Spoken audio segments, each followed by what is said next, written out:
Welcome to the Who, What, Why podcast. I'm Jeff Schechtman. Now that the fires have been extinguished and the smoke is cleared, the inevitable finger-pointing and search for answers has begun. Beyond the political rhetoric lies a fundamental question about the role climate change has played in what became one of Los Angeles' most devastating urban disasters. A new study from World Weather Attribution finds that human-caused climate change increased the likelihood of the extreme fire conditions by 35% and intensified their severity. While these numbers may seem modest, they represent just one facet of a complex transformation in California's climate, one that has extended the fire season and doubled the probability of autumn droughts. The numbers tell their own stark story. Nearly 40,000 acres burned, 80,000 people evacuated, tens of thousands of homes destroyed. Yet beyond the immediate tragedy lies a deeper story about our changing climate and our capacity to respond. Few people have thought more deeply about these questions than my guest, Daniel Swain, a climate scientist at UCLA and at the University of California's Agricultural and Natural Resources Division. His research, writing, and public commentary helps us understand how climate change is reshaping California's future. But he's also challenged some of our basic assumptions about disaster response, arguing that we may be reaching the limits of our ability to fight nature with technology alone.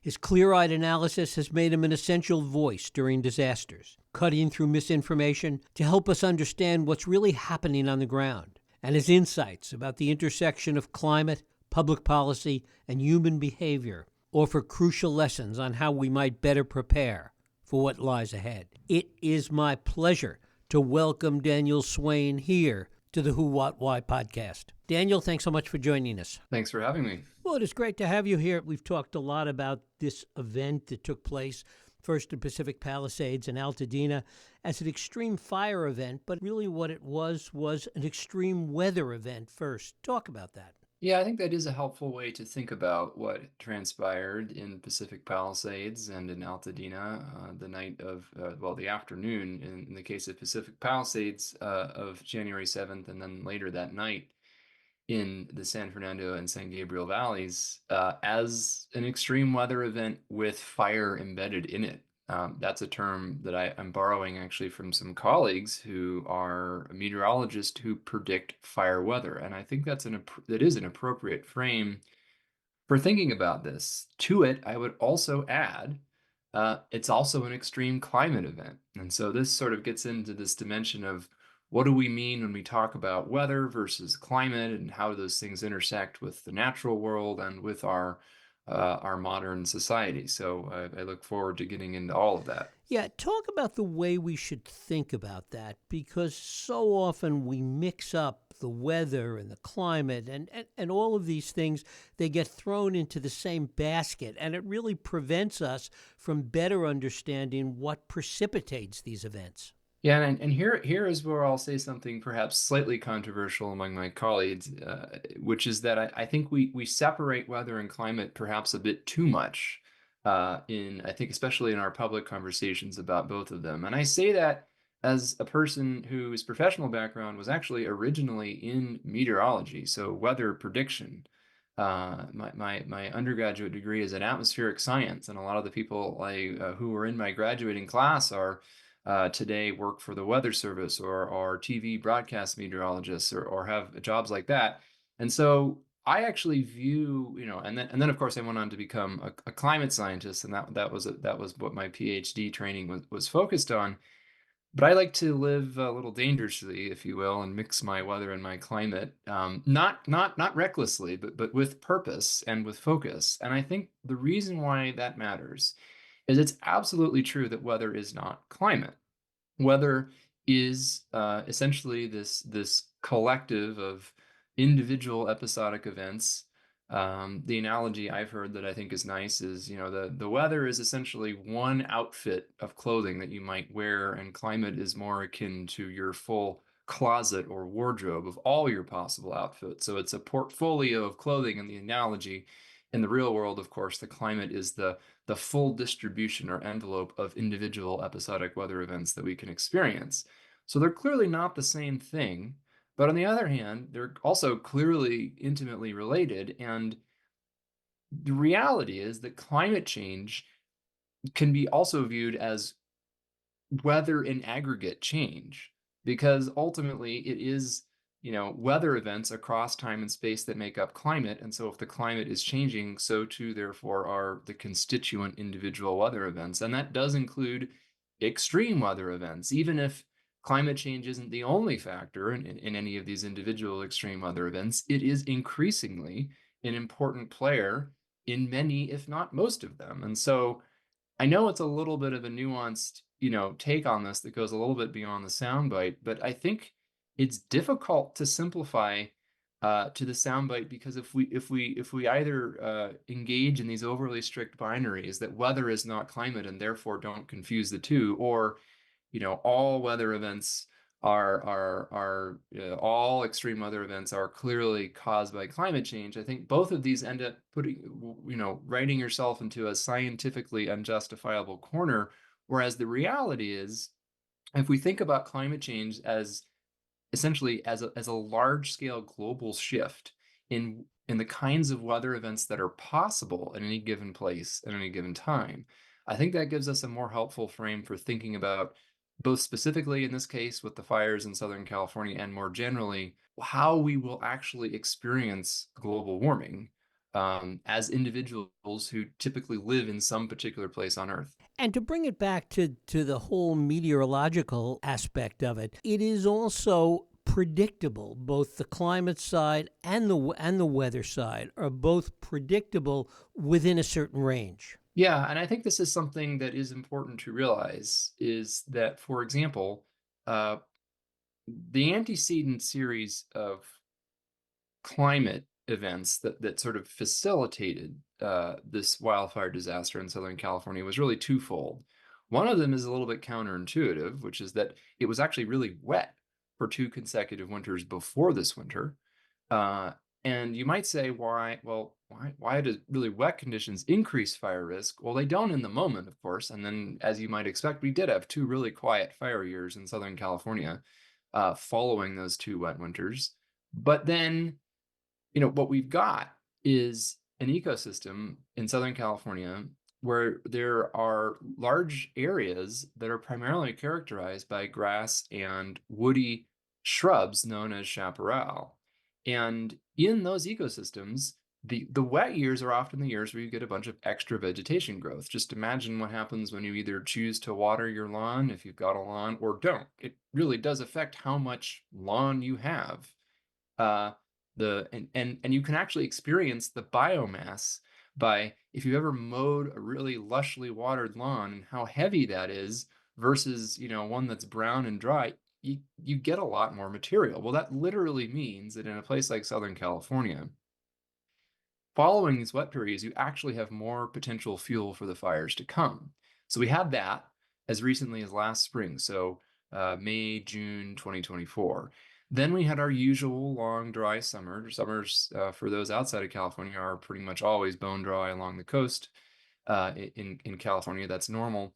But then we had an exceptionally hot period at the end of summer and early fall. In fact, some record-breaking heat all across the LA basin in early September that coincided with the first major outbreak of wildfires this season, where some hundreds of structures were destroyed then. That, of course, pales into comparison with what we saw this past month. But in any case, very hot conditions in September, and then a really dry period thereafter. In fact, it didn't rain at all in LA from the fall through the present. And so that particular sequence now, you can imagine, from really wet conditions that results in a bunch of extra growth of grass and brush, more potential fuel, and then this fuel desiccation period, if you will, for the usually long dry summer combined with a near record warm period in fall, and then now a record breaking low precipitation period, the driest start to the winter rainy season on record.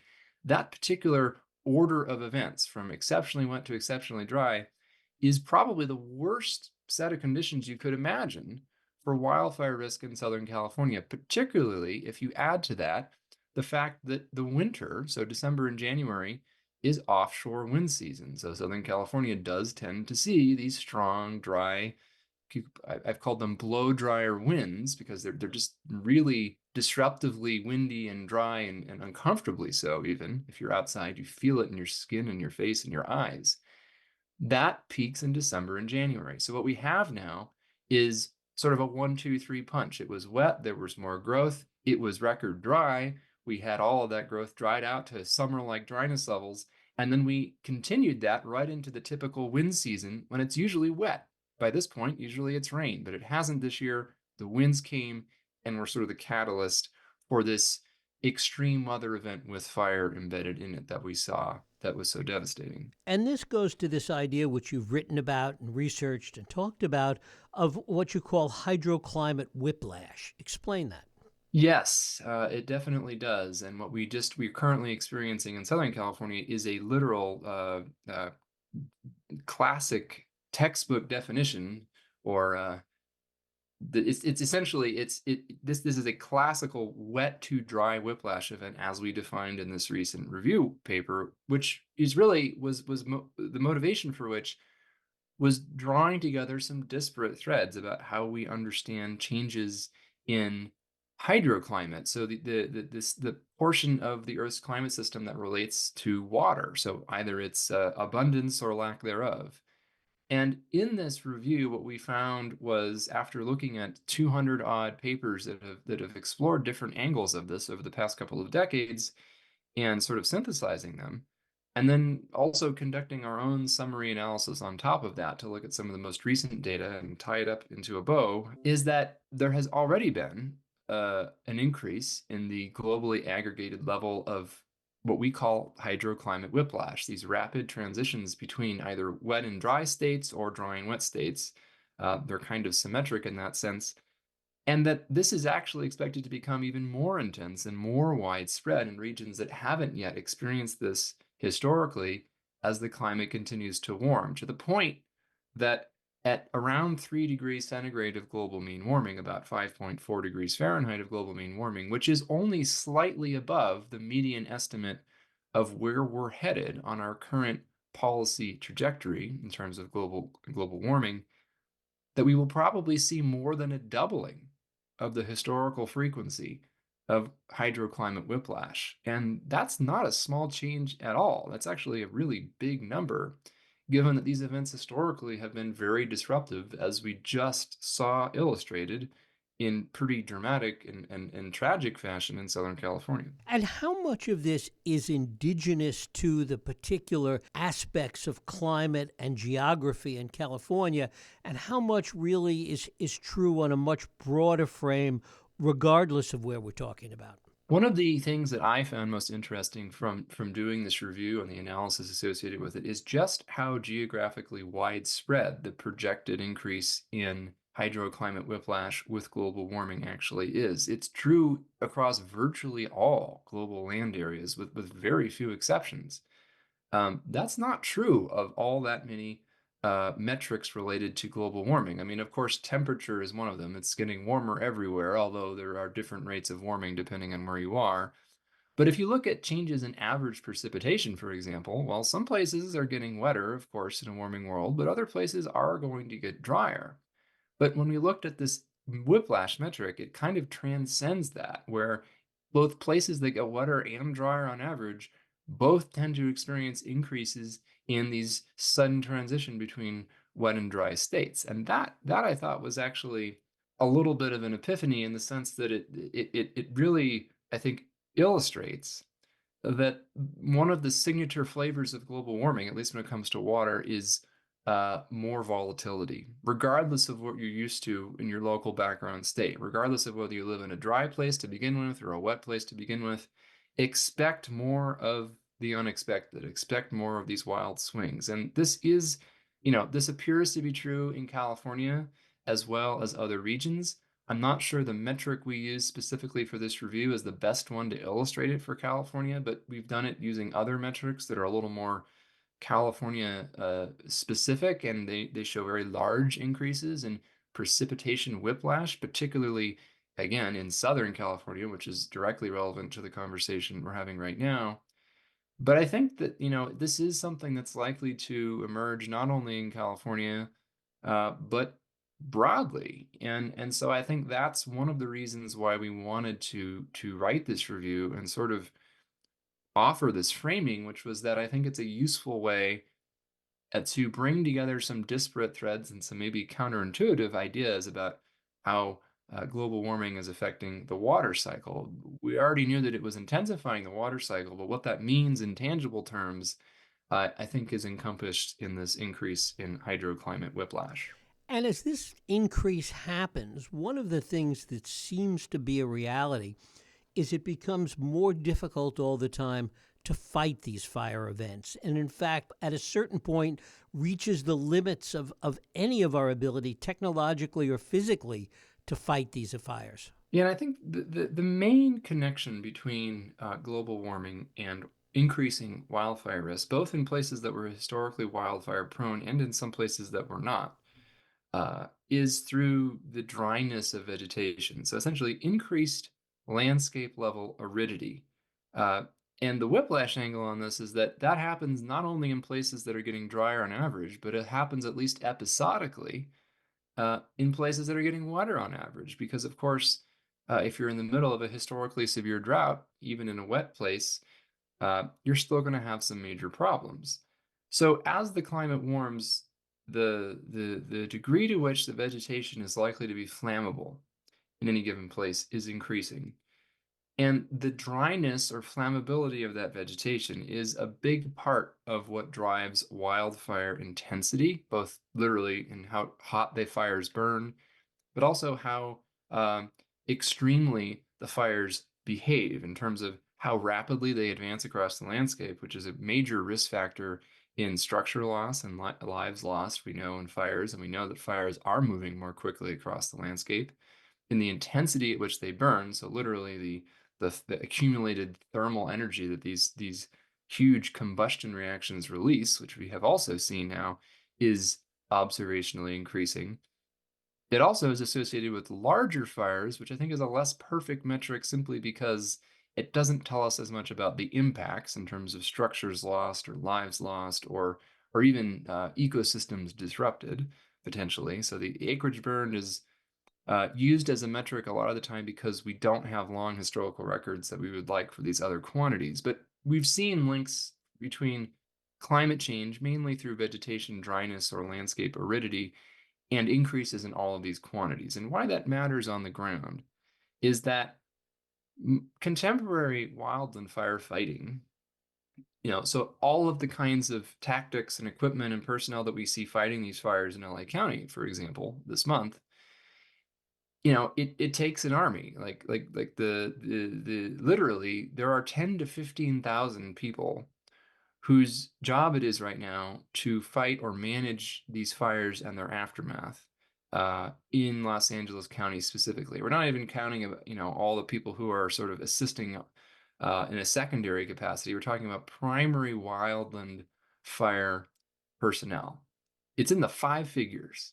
That's a huge number of people. That's an almost inconceivable firefighting force when you combine it with the hundreds or even low thousands of fire vehicles and the dozens of firefighting aircraft. I mean, that starts to sound like the standing army of a small nation. In fact, I bet you that it is larger than the standing army of some small nations, devoted specifically to firefighting in California, and right now almost uh, solely focused on one county in California. And yet we've seen that they have had a lot of successes. There have been a lot of fires that started under these extremely dire risk conditions and did not become destructive conflagrations. In fact, most of them, the vast majority of them, did not. There have been dozens of fires that started under these conditions, and only two of them became hugely destructive. Of course, it only takes one, and we got two, unfortunately, and they were truly catastrophic events. But I think there's sort of two things going on here. One is a bit of a mismatch between people's expectations that we're always going to be able to, I guess, for lack of a better term, conquer nature in its extremes. And I think part of that comes from this idea that when the conditions are not so extreme, we actually we've demonstrated a pretty robust ability to engineer or build or adapt our way out of a lot of problems, including fires. We've gotten way better at fighting wildland fires than we were even 20 years ago. Certainly much better than we were 50 or 100 years ago, where we essentially had no ability to fight them at all. And we have all this technology. We have all this personnel, these vehicles, these aircraft, although as many ground crews, people who are actually boots on the ground firefighters will tell you, some of the most effective tools we have a lot of the times are actually very low tech. It's the hand tools, it's the axes, it's the chainsaws, it's the shovels, the Pulaskis, all of these literal tools that you lug around on your back, climbing up and down these steep hills. But we also have the high-tech stuff. We have these jet aircraft outfitted with, these huge tanks that can drop these clay-laden fire retardant slurries. We have night vision equipped helicopters that can fly in darkness and fly into narrow canyons and drop water on fires in the middle of the night. And so we do see this increasing, the increases in technological advances. We have this camera network now throughout California where any individual can look from the top of most of the mountaintops live in real time and see what's going on, whether there's fires or anything else. And I think these are all helpful and beneficial up to a point. But on the Palisades fire and the Eaton fires, I'll just paint a picture for those folks, because this is not a visual medium. But the winds on some parts of these fires were blowing at 80, 90, even locally 100 miles an hour gusts. So keep in mind that hurricane force winds start at 74 miles an hour sustained. And these fires were burning in vegetation that was literally as dry as it has ever been at this time of year. So there has not been a point in recorded history where the brush in the hills above Pacific Palisades or above Altadena was as dry as it was this month. And so we combine that with these almost ludicrously strong winds. And these winds were causing damage in their own right, by the way. They knocked trees down. There were some gas station canopies that were blown over. I mean, these were damaging winds in their own right. And then there were a couple of fire ignitions at the worst possible place at the worst possible time. And there's footage of the Eaton fire in particular, and it's actually been pulled from the internet. I think this may have to do with people liability over who's concerned with who might have been responsible for this ignition. But in any case, it may reemerge. Maybe it's out there somewhere, but it essentially shows this fire, which is initially like very small, maybe a half acre or an acre or something. And the winds are just ferocious. And within 10 or 15 seconds of the footage beginning, it just looks like the flames are flowing like lava down this hill slope directly towards the neighborhood that this person is filming from. And this person is just despondent over what they're seeing and kind of in disbelief, which I probably would have been too, because they knew it was coming, right? Because there's a fire, the wind is blowing directly from where this lava-like fire is rolling off the hill with incredible speed directly towards where they are. And when the video ends, you start to see these glowing dots flying past, and that's what's known as an ember storm. And there's other footage that's easily available right now. You can go look it up yourself. There's Ring doorbell footage, and there's ABC and NBC News correspondent footage from on the ground showing what is literally called in wildland firefighting circles the ember storm. It is this literal blizzard of embers. It really looks as if it's a blizzard with snowflakes, except that all the snowflakes are glowing embers, and each of them could potentially go on to create its own new spot fire.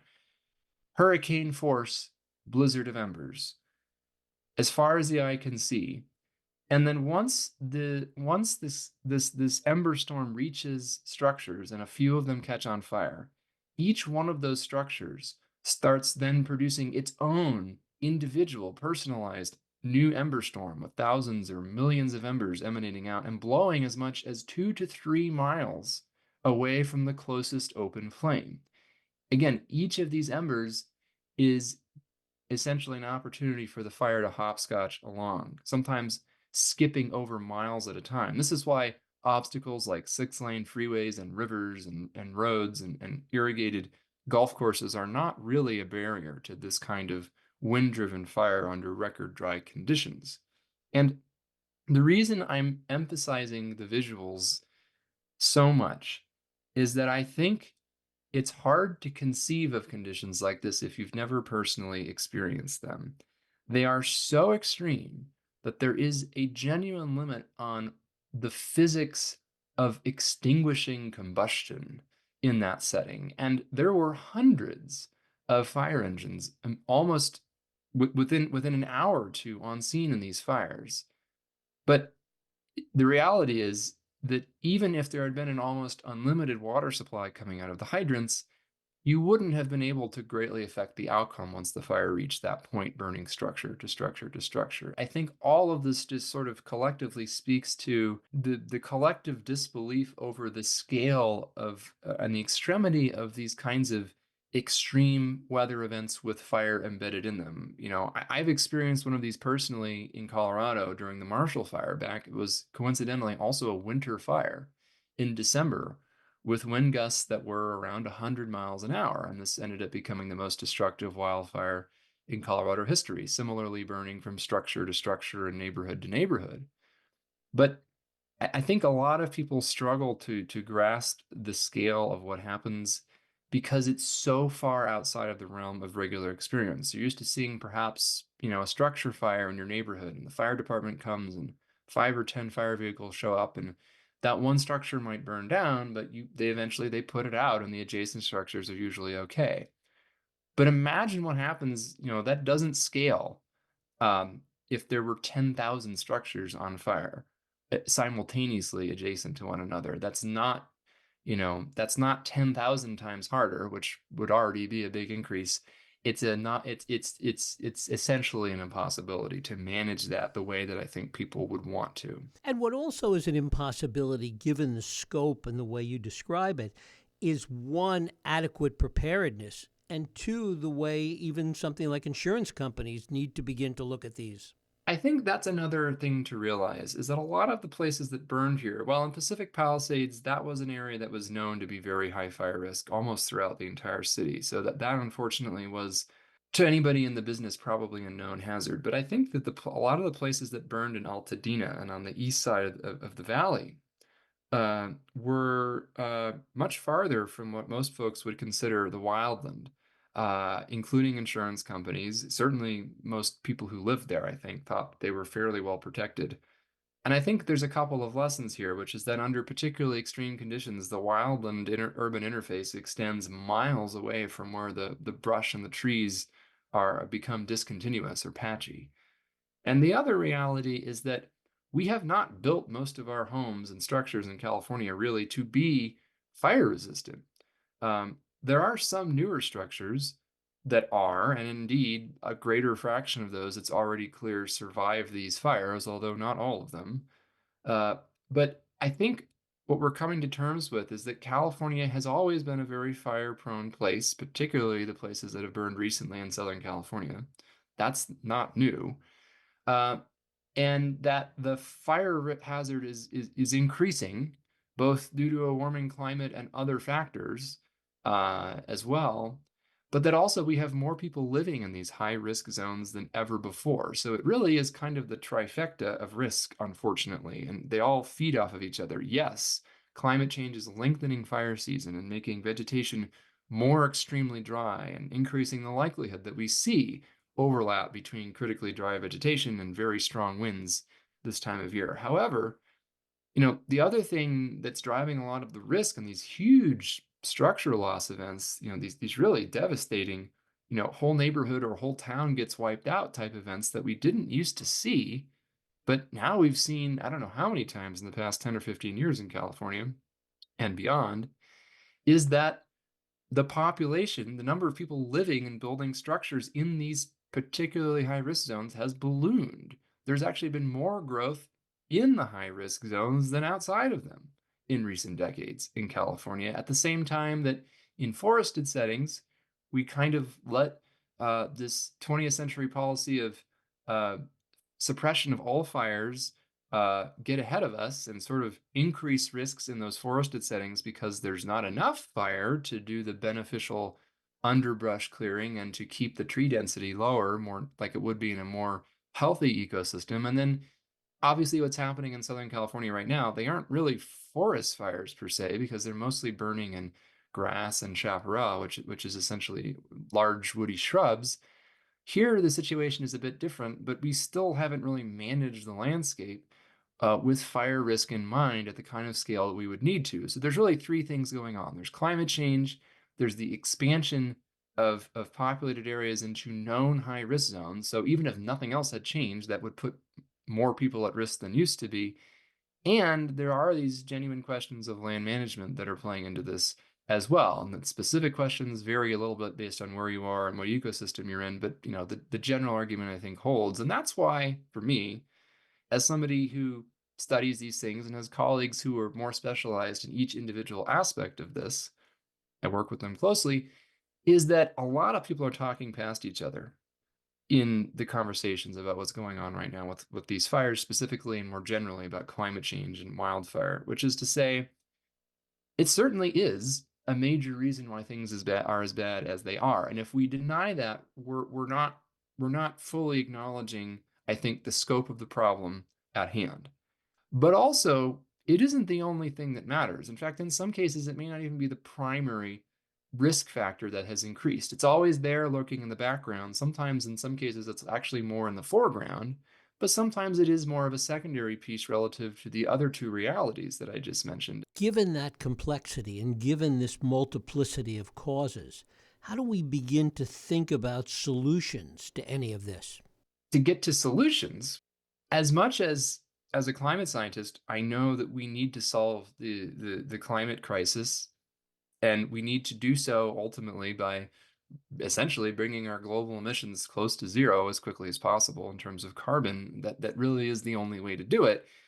Um, Much easier said than done, and we're not really on a path to achieve that in a timely fashion still. And I am concerned that we have not made faster progress, although we have made some. A lot of the things that we can do in the short run, and by short run, I mean as soon as this year to the next 5 or 10 years, and really achieve tangible benefits in terms of fewer people's homes burning down, fewer people dying, a more stable insurance market. Unfortunately, we're not going to stop climate change in the next 5 or 10 years. So that part of the risk is going to continue to increase for a while, no matter what. And we need to solve that problem. But from a wildfire perspective, in California, what can be done within the state, at a county level, at a local level, even at the level of individual homeowners or property owners, is is actually something that you can accomplish, uh, whether or not climate change is mitigated quickly or not, because a lot of these things have to do with local fire resilience and local adaptations, things like structure hardening. So when we rebuild a lot of the structures that burned in this fire, for example, I sincerely hope that the red tape that we keep hearing is going to be cut, is not uh, fire resilience or fire safety standards. We need to be building these structures with the foreknowledge that they're in high risk zones. We've now proven that because they've burned in a wildfire. I think that's pretty strong evidence. We need to be building them so that perhaps the next time there's a major wind-driven fire under unprecedented drought conditions, you can't build a fireproof structure unless you make it completely out of concrete or metal with no openings. And I don't think most people want to do that. And I don't think it's realistic to ask.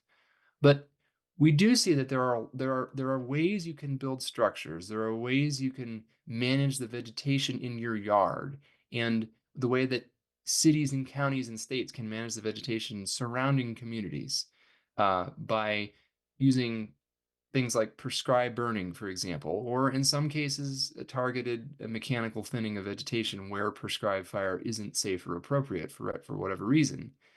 These kinds of things, I think, are going to have huge benefits in the short term, and we don't have to rely necessarily on on the federal government for this. You don't even necessarily have to rely on the state government. These are things that individual homeowners can do if you have your own home, adding fire-resistant vents, getting rid of the flammable vegetation right under your home, rethink that wooden fence. All of these things sound small, and they don't guarantee that your home won't burn in a wildfire. But here's the thing. Every house that doesn't burn in a wildfire is one fewer source of thousands to millions of embers in that ember storm. So each structure that doesn't catch on fire likely means that several other structures downwind also won't in any given fire event. And so you can kind of see how each of these incremental things that doesn't sound like it's going to produce dramatic benefits at scale, it's one of those uh, win-win kind of self-reinforcing feedbacks. In science, we talk about positive feedbacks. They're not necessarily good, happy feedbacks, but they're vicious cycle, self-reinforcing processes. Well, this is what I might call a positive feedback, which is a self-reinforcing cycle that actually would be societally a good thing if we do it, because those benefits we'd get from approaching fire resilience from a community scale, from a state scale, or even at an individual property scale would, yes, it benefits you, the individual, but then it also benefits your neighbors. And by virtue of benefiting your neighbors, it benefits the whole community downwind. And so I think that's the way I think about how we might manage the risks of fire, even given that climate change is making the situation worse. I actually don't necessarily think that climate change or mitigating it is the clearest path towards rapid improvement in what is arguably a rapidly worsening wildfire crisis in California and beyond in this moment. And finally, Daniel, do you think that we have learned any part of this lesson from this experience? You've talked to people out there, you've spent a lot of time looking at this in the past couple of weeks. Is there a lesson here? I think there's a few, and I think it's a little premature to know if we've actually learned the right lessons, but here's the lessons that I sort of see emerging that I hope we will collectively learn are sort of the following. One is that all disasters, whether they're wildfires or a catastrophic flood or hurricane or tornado outbreak on the Great Plains, whatever it is, they're always multifactorial. There's never just one thing, let alone one person you can blame for them.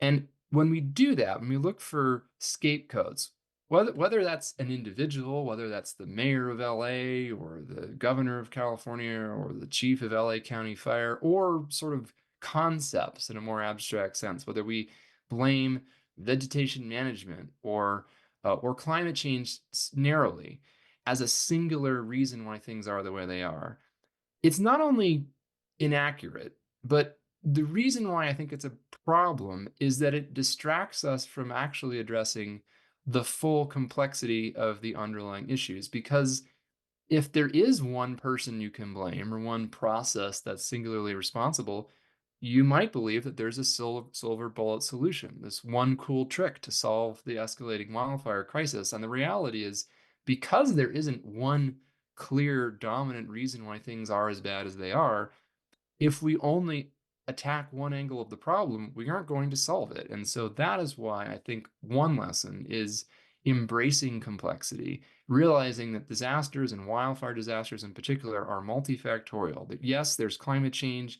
Yes, there is also the legacy of people who have of populations that have greatly expanded into risk zones. And yes, there are different vegetation and land management challenges depending on where you are. And it's not one of these things, it's an all of the above situation. And so the solutions, then, if we want to be serious about them, have to involve all of the above. But the other piece, too, the other big lesson, I think, is that I think, and perhaps this has always been true, but we're just seeing it more in our very connected media, social media era, where it's very easy to amplify fringe views and conspiracy theories and misinformation and even disinformation in some cases.